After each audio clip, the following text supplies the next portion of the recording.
నిర్మల్ జిల్లా బాసరాలోని ఎస్ఐఆర్ ప్రక్రియపై అవగాహన కల్పించేందుకు నిర్వహించిన 2K రన్ కార్యక్రమంలోని ముతోల్ ఎమ్మెల్యే పహర్రావు రామారావు పటేల్ పాల్గొన్నారు. ఇక బైంసా సబ్ కలెక్టర్ అజ్మీరా సంకేత్ కుమార్తో కలిసి ర్యాలీని ప్రారంభించిన ఎమ్మెల్యే ప్రతి ఒక్కరూ ఎస్ఐఆర్ ప్రక్రియలోని భాగస్వామ్యం కావాలని పిలుపునిచ్చారు. ఈ ప్రక్రియ ద్వారా సమగ్ర పారదర్శక ఓటరు జాబితా రూపొందుతుందని అధికారులు తెలిపారు. ఎస్ఆర్ అంటే అందరికీ ఇప్పుడు తెలిసిపోయింది. మన ఓటు హక్కు మనం అక్కడ ఓటర్ లిస్టులో నమోదు చేసుకోవాలి. కొన్ని జాగాలో ఒక్క ఓటు 4 జాగాలో ఉంటుంది, కానీ ఇవి అన్ని ప్రక్రియ మనదైతే ఒకటే జాగాలో మనకు ఇష్టం ఉన్న జాగాలో ఒకటే జాగాలో ఓటు మనం యూజ్ చేసుకోవాలి.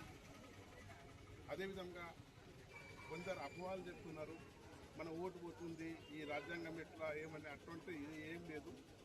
భారత రాజ్యాంగం రాసిన డాక్టర్ బాబాసాహెబ్ అంబేద్కర్ ఏదైతే మనకు ఓటు హక్కు ఇచ్చిందో ఆ ఓటు హక్కు ఉంటుంది, కానీ ఒకటే జాగాలి.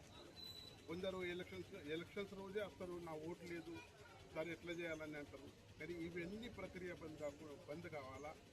ఓటర్ లిస్టు సిస్టమేటిక్గా పోవాలా, దొంగ ఓట్లు పోవాలా. అదేవిధంగా ట్రిపుల్ ఉన్న ఓట్లు కూడా పోవాలని మన రాష్ట్ర ప్రభుత్వం, తెలంగాణ రాష్ట్ర ప్రభుత్వం దేశం మొత్తంలో జరుగుతుంది. మహారాష్ట్రలో ఇంతకు ముందు జరిగింది, ఇప్పుడు మన దగ్గర జూన్లో జరుగుతున్నది. ప్రతి ఒక్క ఓటర్ హక్కు నియమించాలి చేయాలి.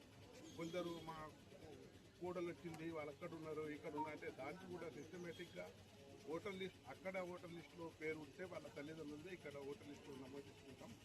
అప్పు వాళ్ళకు నమ్మకుండా అందరూ ఓటర్